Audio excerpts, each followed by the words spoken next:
Senator Ontiveros. With due respect sa mga may akda at taga-suporta ng resolusyong ito, pagpaumanhin niyo po, Mr. President at mga kasama, hindi ko po in good conscience masuportahan ang resolusyong ito. Sa akin lang po, for a fellow Filipino na nando sa napakalayong lugar at nakakulong, I vote yes. Gusto ko lamang pong ipaliwanag ang aking boto kung bakit ako po'y bumoto ng oo, yes. Ako po ay bumuboto ng no. The law must be firm. Yes. To afford PRRD with the optimal condition of his detention that will be beneficial for his physical and mental health, while taking into consideration the plight of the families who are seeking justice for the alleged crimes against humanity.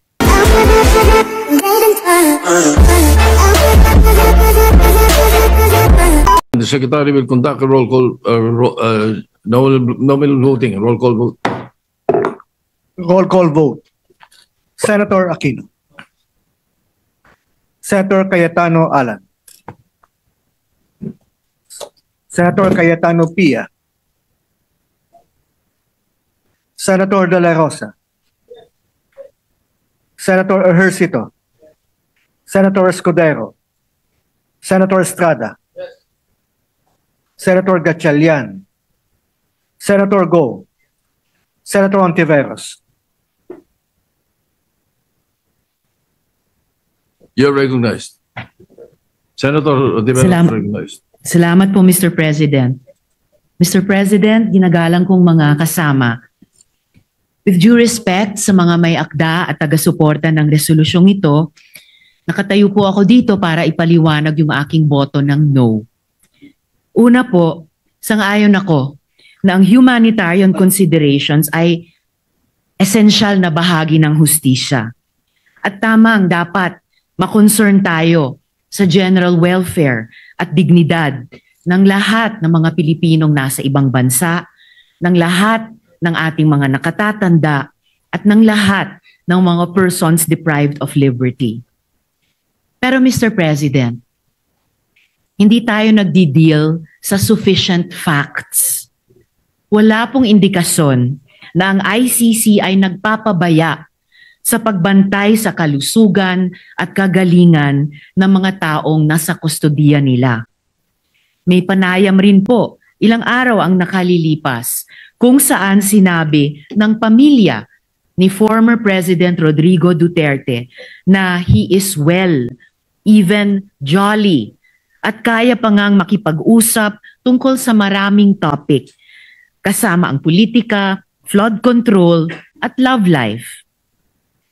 Ang panawagan para ang gobyerno ay mag-advocate para sa interim release o house arrest ni former President Duterte, maaring nakakouch sa humanitarian terms. Pero nagmumukha ring isa pang halimbawa ng ating gobyerno na nagbibigay ng special treatment sa isang makapangyarihang individual. Tila ba'y isa na naman itong patunay na ang batas ay marahas sa karaniwang Pilipino, pero malambot sa iilang may kapangyarihan. Kapag ordinaryong lolo ang inakusahan ng nagnakaw, pwedeng kulong agad at di makapagpiyansa. Pero dito, gobyerno mismo ang lumalaban para bigyan ng house arrest ang isang taong akusado ng mga napakamabigat na krimen. Totoo po na ang International Criminal Court mismo ay nakapag-grant ng interim release sa iilang exceptional circumstances. Pero pantay na importante, ang ICC ay nag-deny ng mga ganitong request kapag ang interes ng hustisya at accountability ay hinihingi ito. Alalahanin po natin na ang mga international courts ay nakapag-deal na sa maraming aging prisoners. Ratko Mladic and Radovan Karadzic both convicted for genocide and crimes against humanity, continued to serve their sentences well into old age. And in fact, just this year, Mr. Mladic asked to be released on humanitarian grounds, claiming that he only had a few months to live. The court still denied him, ruling that his medical condition did not meet the threshold of an acute terminal illness that would justify release. Their continued detention was not seen as inhumane because their crimes were too grave, too devastating to entire communities. Totoo naman, si dating Presidente Duterte ay hindi convicted. He stands accused pa lamang. Pero kahit sa kaso ng mga accused persons, nagpakita ang ICC ng pag-iingat. Laurent Gbagbo, the former president of Cote d'Ivoire, was denied interim release precisely because the vast network of supporters he commanded, which posed a risk to victims, witnesses, and to the integrity of the proceedings. Eventually, Gbagbo was acquitted. His day in court came, and he walked free, not because of an early release or house arrest, but because of a judgment. Si dating Presidente Duterte din ay pwede pang umasa sa ganoon. But the path there is through trial, not through early release or house arrest. Kung tunay ngang may sakit ang dating Pangulo, hindi ba't ang solusyon ay dalhin sila sa ospital sa The Hague, Netherlands, habang binibigyan ng angkop na tulong at suporta mula sa Philippine Embassy doon? Mga kasama, ang mga atrocities ng tinatawag na war on drugs ay hindi mga guni-guni lamang. Sila ay mga winasak na buhay ng libo-libong mga mahihirap na Pilipino. Sila ay mga hiyaw ng mga nanay at tatay na ang mga anak kailanman ay hindi na umuwi. Sila ay mga walang markang libingan at yung kultura ng impunity na hanggang ngayon nagmumulto sa ating lipunan.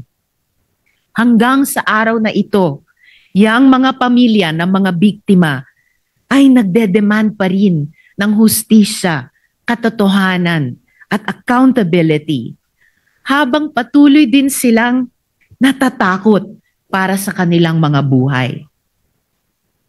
Samantalang dito po tayo, nagsusulong ng humanitarian considerations para sa individual na mismong akusado ng mga krimen laban sa kanila at laban sa humanity.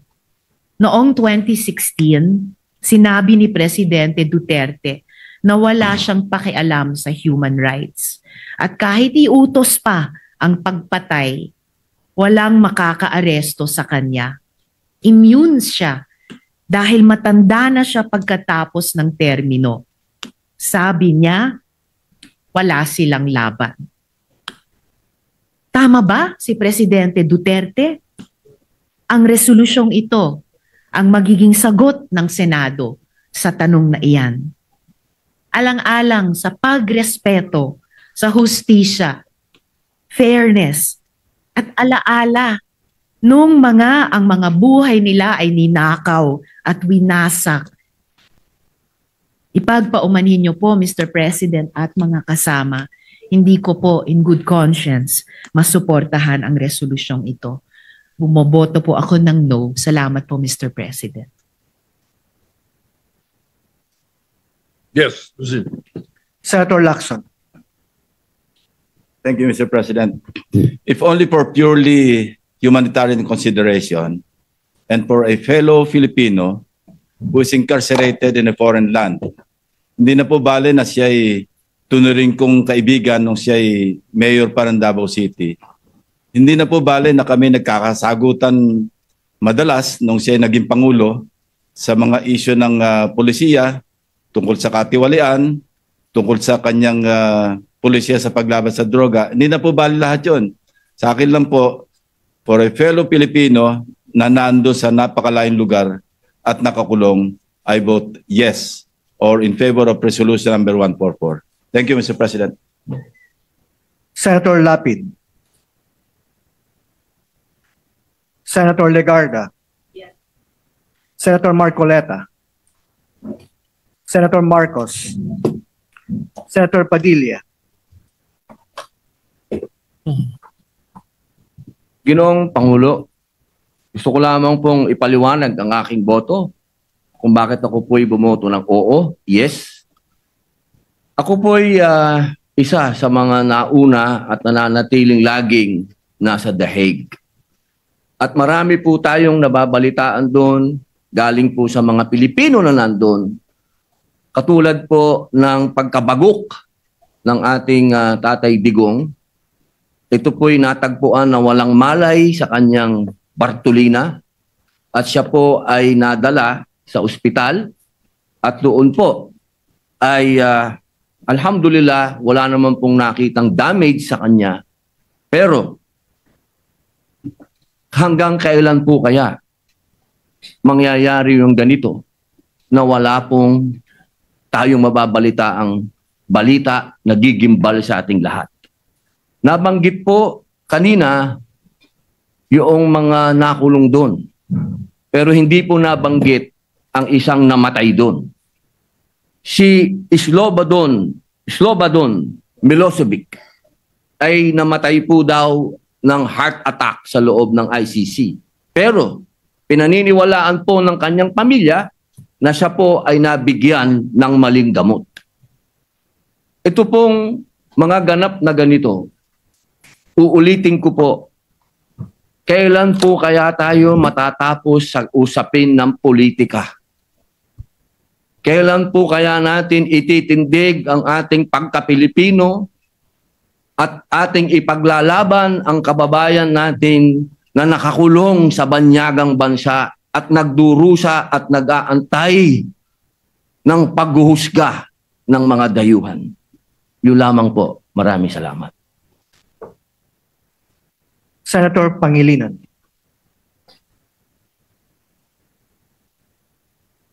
Ako po ay bumuboto ng no. Pinakinggan ko ang mga sponsorship speeches ng ating mga kasamahan. Tama naman. May basehan para sa humanitarian consideration dahil may edad na. Hinihingi ng isang paraan para ma-house arrest. May basihan po ito base sa mga argumento na nabanggit kanina. Subalit, gaya ng nabanggit kanina ng ating majority leader na si Senator Zubiri, sinabi niya magagalit ang mga biktima ng EJK. Libo-libo ang pinatay. Libo-libo pa ang nawalan ng ama, ng ina, ng anak, na ang hiling ay hustisya. Tama rin na humingi ng hustisya. Saan tayo papanig? Tama, may basehan ang humanitarian konsiderasyon. Ngunit may basehan din yung daing at yung dalamhati at yung masasaktan na libo-libo nating mga kababayan na pinatay. Saan tayo? Humanitarian consideration o sa mga daing ng hinihiling ang hustisya? Bilang chairman ng Committee on Justice and Human Rights, nais ko man pumanig sa isang banda. Tungkulin kong pumanig sa mga daing ng naghahanap ng hustisya. I vote no. Senator Tulfo Erwin.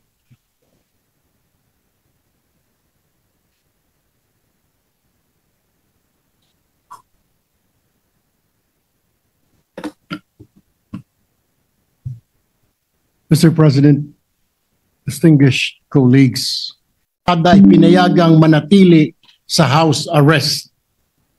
Ganon din po si dating Pangulong Gloria Macapagal Arroyo na pinayagan sa hospital arrest dahil sa kanyang kalagayan noon.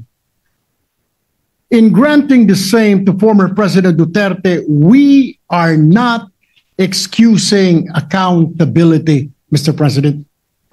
As a nation that values compassion and respect for human dignity, kahit pa po sa mga akusado, we must show the world that justice is not driven by vengeance, but by fairness and humanity. Hindi po natin hinihingi ni pa walang sala siya sa kanyang mga nagawa. Tama po, sa libo-libo nating kababayan. We cannot just close our eyes. What we want, we are simply affirming compassion without abandoning justice, Mr. President. The law must be firm, yes, but it must be also be humane. Maraming salamat po. May God bless our people and our nation. Thank you, Mr. President. Senator Tulfo Rafi. Senator Villanueva. Senator Villar Camille. Senator Villar Mark. Senator Zubiri. Senate President Soto III. Your Honors, I am faced with two equally important issues affecting life and liberty. To afford PRRD with the optimal condition of his detention that will be beneficial for his physical and mental health, while taking into consideration the plight of the families who are seeking justice for the alleged crimes against humanity. I am supportive of any efforts to bring comfort to PRRD and to uplift his well-being during this crucial time.